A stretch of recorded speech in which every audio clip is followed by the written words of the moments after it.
The November rain fell in steady sheets over the small cemetery on the outskirts of Boston, Massachusetts, turning the freshly dug grave into a muddy wound in the earth. Michael Stevens stood under a black umbrella, watching as his younger brother David's casket was lowered into the ground. 43 years, that's all David got. 43 years before the aneurysm took him without warning, collapsing in his kitchen on a Tuesday morning while making coffee. Michael was 47. 4 years older, 4 years that now felt like borrowed time. He stared at the mahogany casket, rain drumming against its polished surface, and tried to process that his little brother, the kid who'd followed him everywhere, who'd asked him about girls and cars and life, was inside that box, cold and silent forever. There were maybe 60 people at the funeral, colleagues from the law firm where David had been a partner, neighbors from the upscale suburb of Newton where he'd lived with his wife. A few distant relatives Michael barely recognized, but it was a small gathering for someone who'd seemed so vibrant, so connected.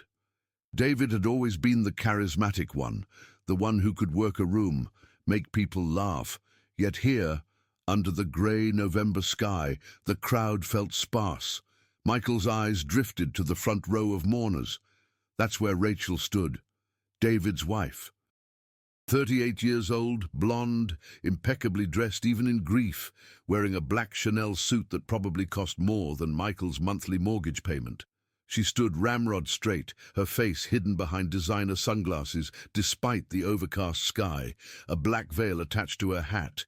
She hadn't cried once during the service, not during the eulogy, not during the hymns, not even when the pastor spoke about David's kindness and generosity. Michael found that strange. He'd cried. Hell, he'd sobbed in the parking lot before the service, sitting in his 15-year-old Honda Civic, hands gripping the steering wheel until his knuckles went white. But Rachel, nothing. Just that stone-faced composure that made her look more like she was attending a business meeting than burying her husband of 8 years. The service concluded. People began to disperse, walking carefully across the wet grass toward their cars.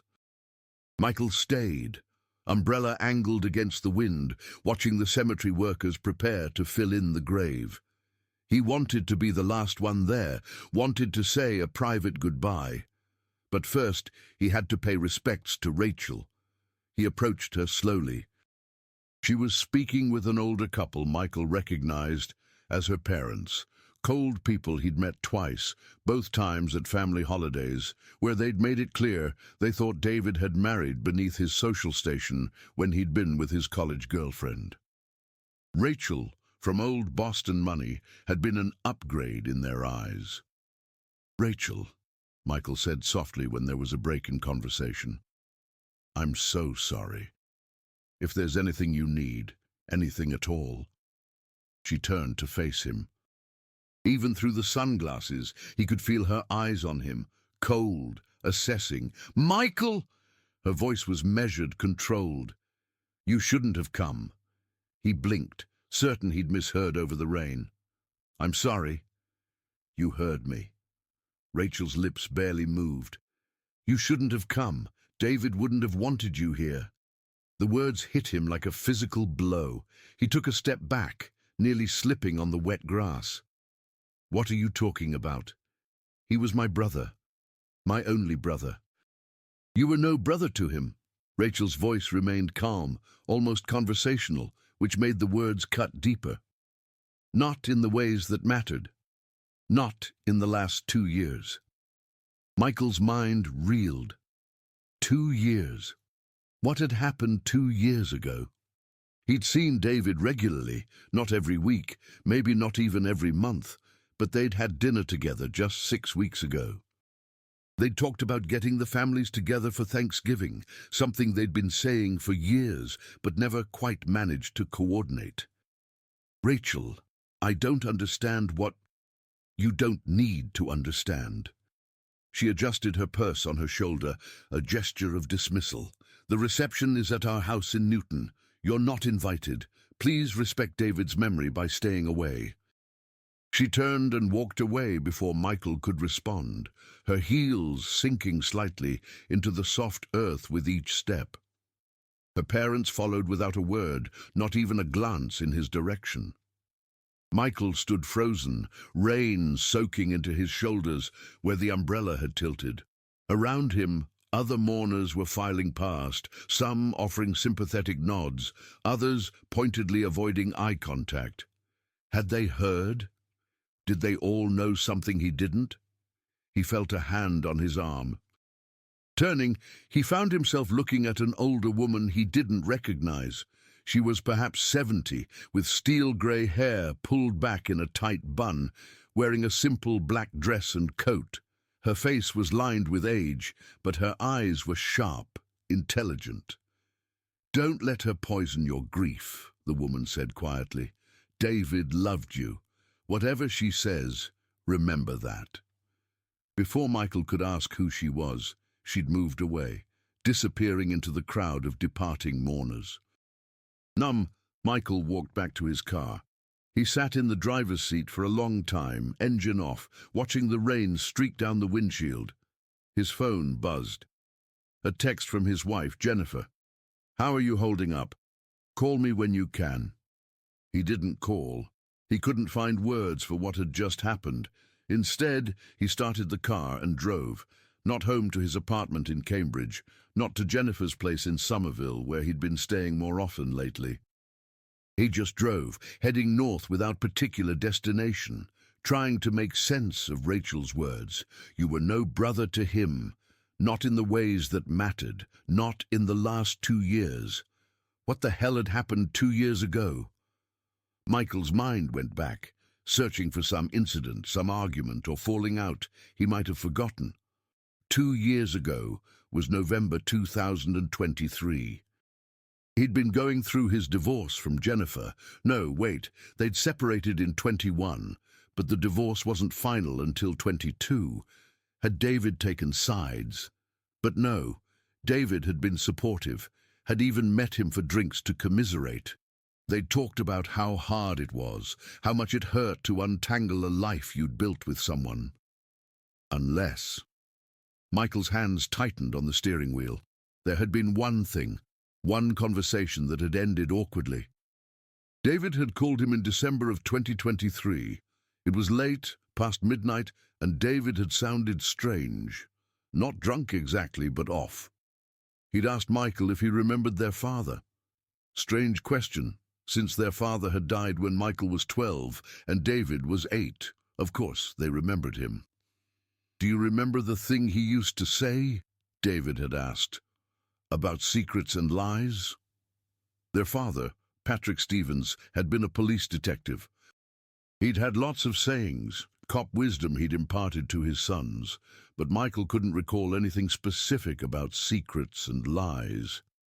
"Dad used to say that secrets were like bodies," David had continued when Michael didn't answer.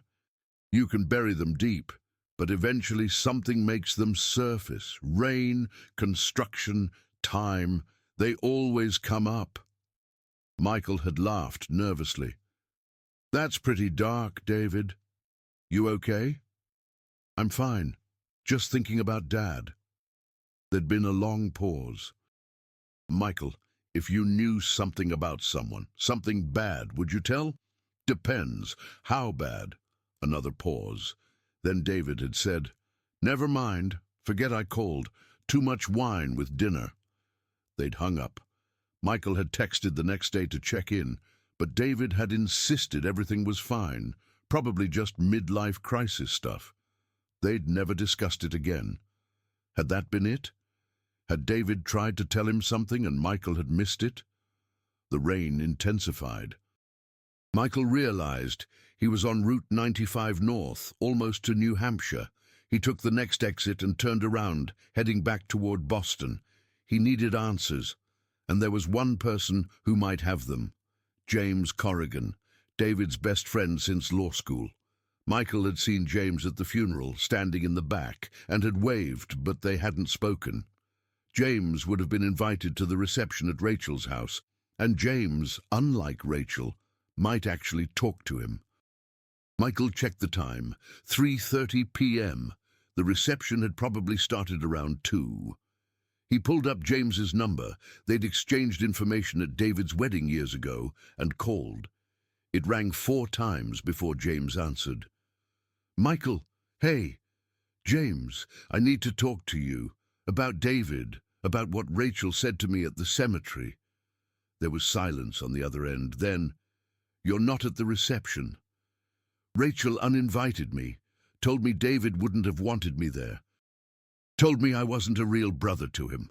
Michael heard his voice crack. "James, what the hell is going on? What happened 2 years ago?" More silence. Michael could hear voices in the background, the murmur of the reception. "I can't talk here," James finally said. "Meet me at the Dubliner in Newton, 8 o'clock tonight. I'll tell you everything." "Tell me now." 8 o'clock, Michael. Trust me, you don't want to hear this over the phone." The line went dead. The Dubliner was a pub on Washington Street, all dark wood and Guinness signs and memorabilia from Ireland that had probably never been within 1,000 miles of Dublin. Michael arrived at 7:45 and took a booth in the back corner.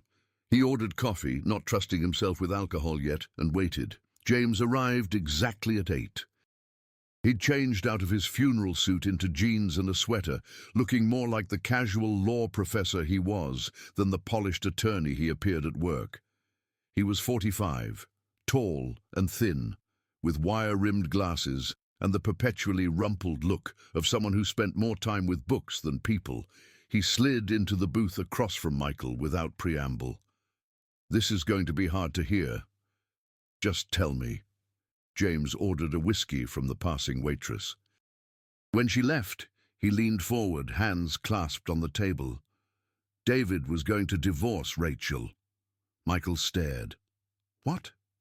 He'd filed papers, hired a lawyer, not from his firm. He was going to serve her with divorce papers 3 months ago. August. But he didn't? No. James's jaw clenched. Because Rachel found out. And she threatened him. Threatened him how? With exposure. Ruin. She had something on him, Michael. Something from years ago that could have destroyed his career, his reputation. I don't know exactly what it was. David wouldn't tell me the details. But it was big enough that he backed down, withdrew the filing, stayed in the marriage. Michael felt like the floor was tilting beneath him. Why? Why did he want to divorce her in the first place? James took a long drink when his whiskey arrived. Because he found out she'd been having an affair for years, since before they got married. With who? That's the thing. David never told me. He was paranoid about it, said the less I knew the better. But whoever it was, they had money, power, connections. David was convinced that if he tried to divorce her publicly, this person would come after him. So he was trapped. Yeah, James's voice was heavy, and it was killing him. Not literally. The aneurysm was just bad luck, far as the doctors can tell. But emotionally, mentally, David was drowning. He felt like he'd sold his soul. That's what he told me. I sold my soul and I can't buy it back. Michael processed this, mind reeling. Where do I fit in? Why did Rachel say I wasn't a brother to him? James looked uncomfortable. David tried to tell you, about a year ago. He called you one night, wanted to talk about Rachel, about what was happening, but you... The memory clicked into place. Michael had been at dinner with Jennifer, trying one of their periodic reconciliation attempts. His phone had rung, David, and he'd sent it to voicemail, texting back that he'd call the next day. But the next day had been busy, and then he'd forgotten. And by the time he remembered a week later, David had texted saying everything was fine. False alarm. "Oh, God," Michael whispered. "It's not your fault," James said quickly. "David didn't blame you, but Rachel knew he'd tried to reach out, and in her twisted mind, she used it against him. Kept telling him that even his own brother didn't care enough to call back, isolated him." Michael felt sick. "I should have called, I should have." Michael! James reached across the table, gripped his arm. You couldn't have known. David was good at hiding pain. We all are.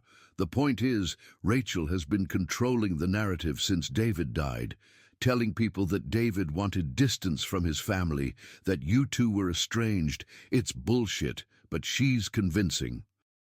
That's why she didn't want you at the reception. Can't have you contradicting her story. There has to be something I can do. Some way to fight this. There is. James pulled a manila envelope from his jacket. David gave me this 6 weeks ago. Said if anything happened to him, I should give it to you. Michael opened the envelope with shaking hands. Inside were papers, legal documents, a letter in David's handwriting, and photographs. He began to read. Chapter 2. The letter was dated October 3rd, 2025, 6 weeks before David's death.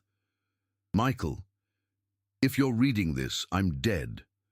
That sounds melodramatic, but I need you to understand that I'm serious. I've been feeling strange lately. Headaches, dizziness. Rachel says it's stress, but I wonder if it's something more. I wonder if she's doing something. I know how that sounds. Paranoid, crazy. But you need to understand what I've discovered about the woman I married. Her name isn't Rachel Ashford. It's Rachel Morrison. She changed it legally 20 years ago when she was 18, before I met her. I only found out because I hired a private investigator last year when I noticed inconsistencies in stories she told about her past. The real Rachel Ashford died in a car accident in 2004. She was Rachel Morrison's college roommate at Wellesley. They looked similar enough that Rachel Morrison stole her identity after the accident. She took her social security number, her family connections, everything. The Ashfords you met as her parents. They're actors she hired. Her real parents are dead, killed in what was ruled a murder-suicide in Vermont in 2001 when Rachel was 14. But here's the thing that kept me from going straight to the police. Rachel Morrison was a suspect in her parents' deaths. The case was closed as murder-suicide. Father kills mother, then himself, but the detective's notes, which the PI obtained, show they had questions. Rachel was home that night but claimed she'd been sleeping. The angles of the gunshots were wrong. The father's hands showed defensive wounds, not consistent with someone who just shot his wife and was about to shoot himself. They couldn't prove anything. Rachel was 14, a grieving orphan, and the evidence was circumstantial. She went to live with an aunt who died 2 years later, also mysteriously heart attack at 41, with no prior health issues. Then there's her relationship with Senator William Ashford's real daughter's family. She's been bleeding them dry for years, claiming to be their long-lost granddaughter returned. They're elderly, confused, and she's positioned herself to inherit everything. And the affair. The man she's been seeing is Marcus Whitfield. You might recognize the name. He's CEO of Whitfield Pharmaceuticals, married, 3 children, major political donor. Rachel has been his mistress for 7 years, since before she and I even met. I was cover, respectability, a successful lawyer husband to hide the affair with a married billionaire. I have evidence. Photos, bank records showing transfers from Whitfield to accounts in Rachel's real name, communications between them. It's all in this envelope. I tried to divorce her. She threatened to claim I'd been embezzling from my firm, had forged documents ready to plant in my office. I couldn't risk it. My entire life's work destroyed. But if I'm dead, Michael, you need to know this. If it wasn't natural causes, it was her. I don't know how she'd do it. Poison, maybe. She's been making my coffee every morning for the past month, insisting on it, even though she never did before. Or maybe she found some other way. She's smart, smarter than anyone gives her credit for. The detective on my parents' case is retired now, but still alive. Harold Chen. He lives in Burlington, Vermont. Talk to him. Show him this. He'll remember. And Michael, I'm sorry. Sorry I wasn't stronger. Sorry I didn't fight harder. Sorry I missed your call last year. I wanted to tell you everything, but I was ashamed. I'd gotten myself into this mess by being blind, by marrying someone I barely knew, because she was beautiful and connected and made me feel important. Whatever happens, know that you were a good brother. The best. I love you. David Michael read the letter 3 times, hands shaking. Then he looked at the photographs. Rachel with a tall, distinguished man in his 60s, Marcus Whitfield, Michael assumed.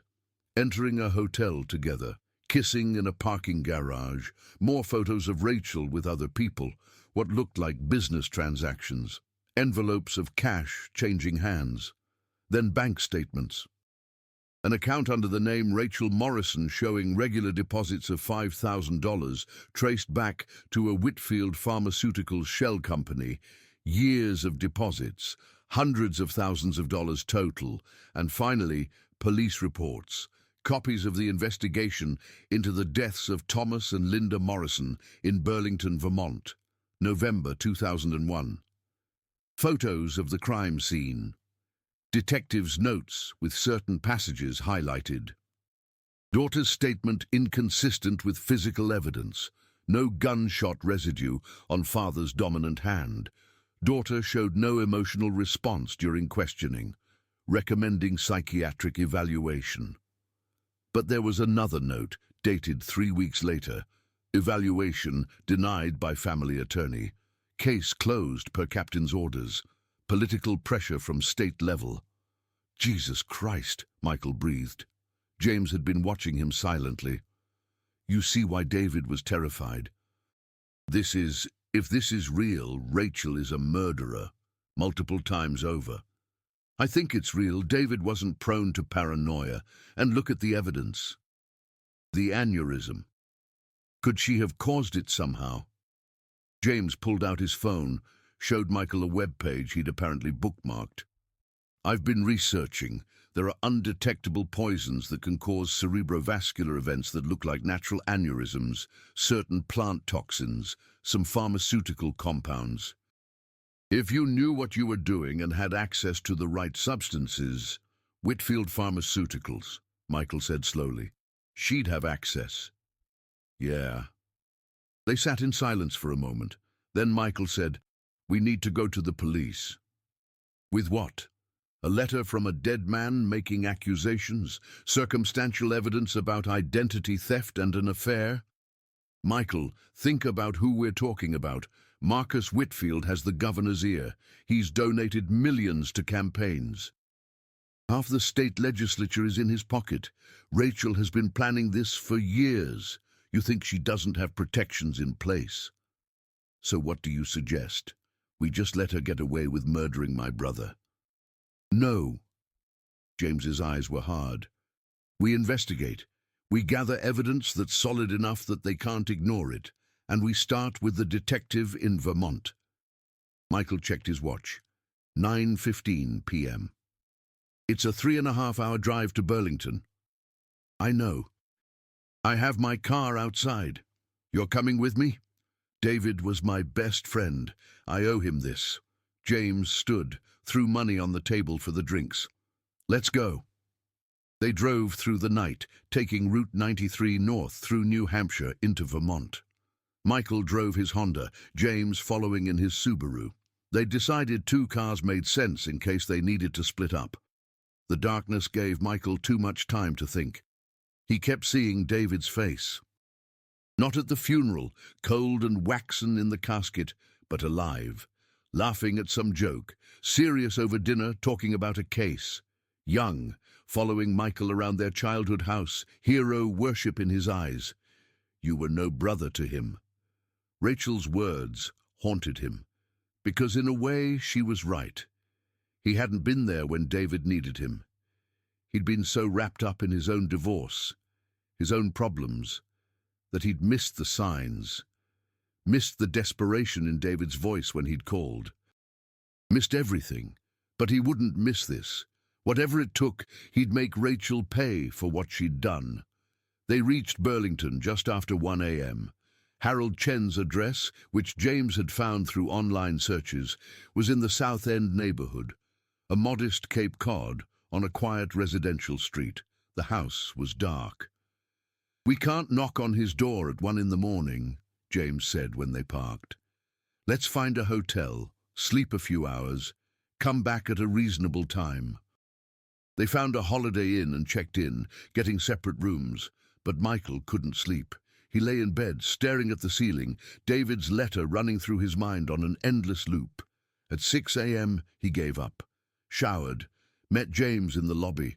They got coffee from the hotel breakfast bar and drove back to Chen's house. At 7:30, lights came on inside. Michael waited until 8 before walking up to the door and knocking.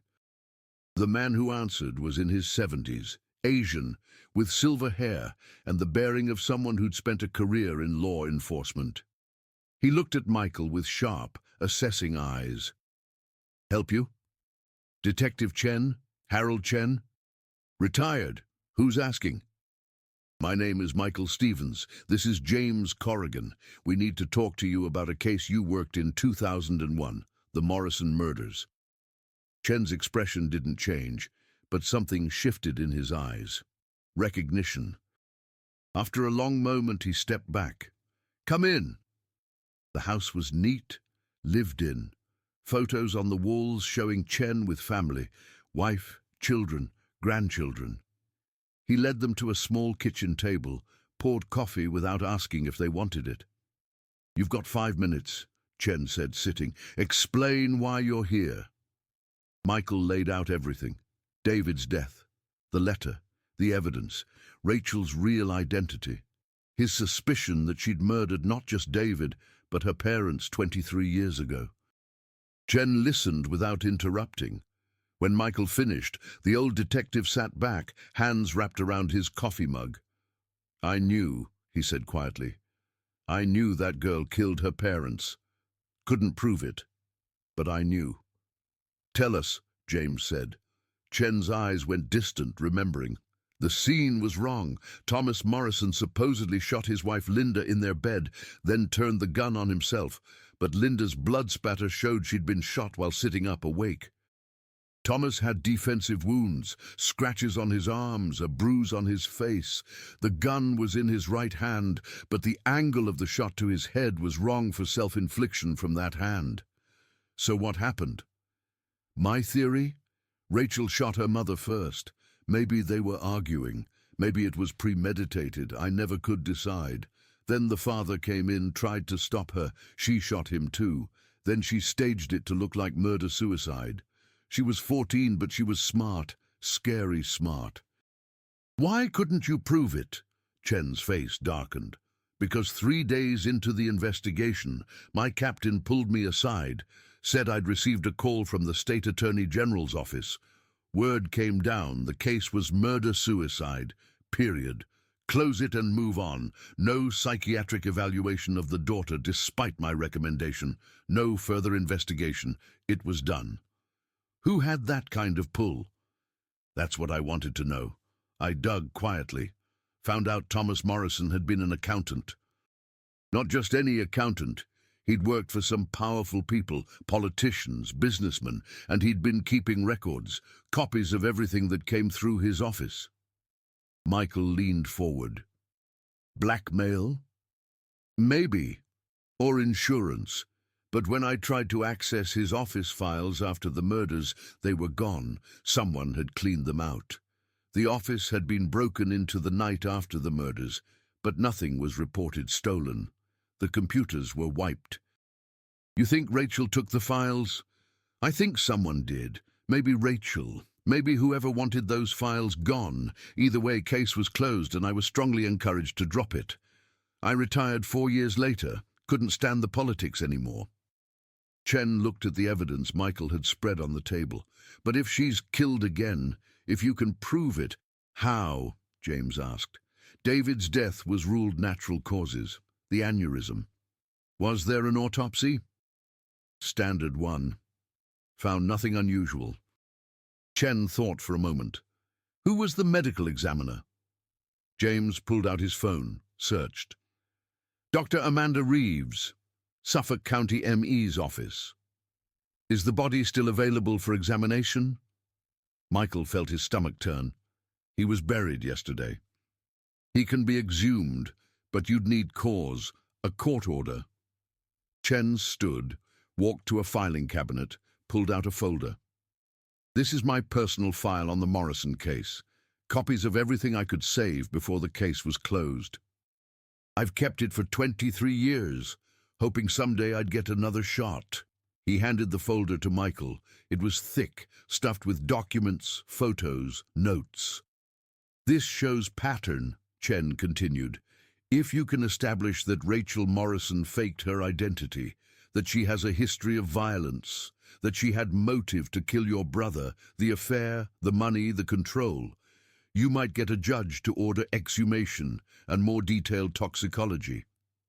That could take weeks, Michael said. And meanwhile, she's free. She's at David's house right now, probably destroying evidence. Then you need to move fast. Chen walked to a desk, wrote something on a piece of paper. This is the name of a lawyer in Boston, Patricia Keene. She specializes in wrongful death cases, and she doesn't scare easy. Show her what you have. She'll know how to proceed. They drove back to Boston in daylight, pushing the speed limit. By noon, they were in Patricia Keene's office in downtown Boston, a sleek space on the 23rd floor with views of the harbor. Keene was 50-something, with short grey hair and the no-nonsense demeanor of someone who'd spent decades in courtrooms. She listened to their story, examined the evidence, and made several phone calls. I can get you an emergency hearing, she finally said, but you need to understand the risks. If you're wrong about this, if there's no evidence of poisoning, Rachel will sue you for defamation, harassment, everything. You'll be bankrupted, destroyed. I'm not wrong, Michael said. She killed him. Believing it and proving it are different things. But Keene's eyes were sharp with interest. That said, this evidence of identity theft and the Vermont murders is compelling. Combined with the suspicious timing of David's death, right after he tried to divorce her, I can make a case for reasonable suspicion. How long? I can get you in front of a judge tomorrow if I call in favors. But, Michael, you need to prepare yourself. Even if we get the exhumation, even if the toxicology finds something, proving Rachel administered it is another matter entirely. One step at a time, James said. Keene nodded. All right, I'm in. Let's take this bitch down. The hearing was scheduled for 9 a.m. the next day.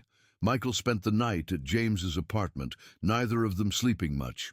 They went over the evidence repeatedly, preparing for questions the judge might ask. At 8:30 a.m., they were at Suffolk County Superior Court. Patricia Keene met them outside, carrying a briefcase full of documents. Rachel's attorney is here, she said quietly. Bradford Mills. He's good. This won't be easy. They entered the courtroom. And there, sitting at the defendant's table in a black suit with her hair pulled back, was Rachel. She looked composed, calm. When Michael entered, her eyes found his. She didn't look afraid. She looked annoyed. Judge Catherine Morrison, no relation to Rachel's real family, ironically, presided. She was a stern woman in her 60s, with a reputation for being fair but harsh on time-wasters. Keene presented their case methodically, the evidence of Rachel's stolen identity, the Vermont murders. The pattern of deaths around her, David's letter, the suspicious timing, the request for exhumation and comprehensive toxicology testing, Bradford Mills countered smoothly. This was a grieving widow being harassed by a bitter brother-in-law. The identity theft allegations were unproven. The Vermont case was closed decades ago. David's letter was the paranoid ravings of a man who'd been under stress, possibly having a mental health crisis before his death. The aneurysm was well documented and natural. The judge listened to both sides. Then she said, Mr. Stevens, I understand you're grieving, but exhumation is not something I order lightly. What you're presenting is largely circumstantial. Your Honor, Keene interjected, we have Detective Chen's sworn affidavit. He's willing to testify that the Vermont case was improperly closed due to political pressure. That alone justifies further investigation. Detective Chen's allegations, if true, are concerning, but they relate to events from 23 years ago. What concrete evidence suggests foul play in David Stevens's death specifically? Michael stood before he could stop himself. Your Honor, my brother tried to tell me he was afraid, and I didn't listen. He wrote me a letter saying if he died it was her. I can't bring him back, but I can make sure the truth comes out. Please. Judge Morrison studied him for a long moment. Then she turned to Bradford Mills.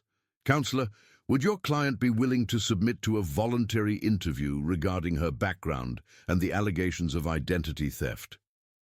Mills and Rachel conferred quietly. Then Mills said, No, Your Honor. We invoke our Fifth Amendment rights. This appears to be a fishing expedition that could lead to criminal charges, and we decline to participate without immunity. The judge's eyebrows rose slightly. I see. She looked back at the evidence. I'm granting a temporary order for exhumation and expanded toxicology testing. The body will remain under court seal until results are available.